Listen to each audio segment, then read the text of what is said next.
Robert Fisher appeared to live an ordinary, disciplined life.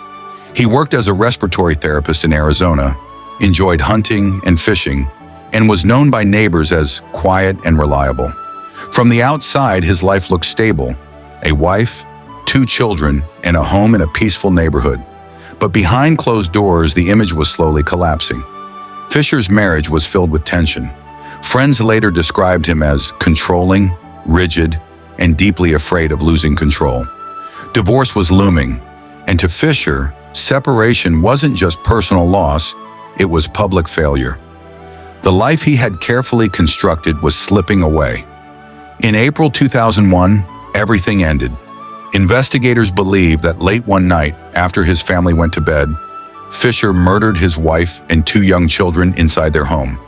He then set the house on fire, causing a massive explosion that shook the neighborhood. When firefighters arrived, they found the burned remains of the family inside the ruins. Robert Fisher was nowhere to be found. Days later, his SUV was discovered abandoned near a remote forest. Inside were weapons, survival gear, clothing, and supplies, evidence that pointed to careful planning. To authorities, it didn't look like a suicide. It looked like an escape. A nationwide manhunt followed. Fisher's face dominated news broadcasts. The FBI placed him on its most wanted list, believing he had the skills and mindset to survive off the grid. Over the years, sightings were reported across the United States and even abroad, but none were confirmed.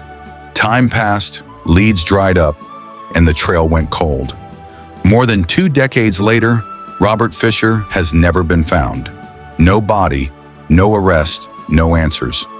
Investigators believe he may have assumed a new identity, quietly blending into society while living with the knowledge of what he left behind.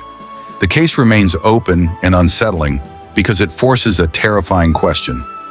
What if someone capable of erasing their entire life is still walking among us unnoticed? If you believe justice should never expire, subscribe for more true crime stories and comment below. Do you think Robert Fisher is still alive?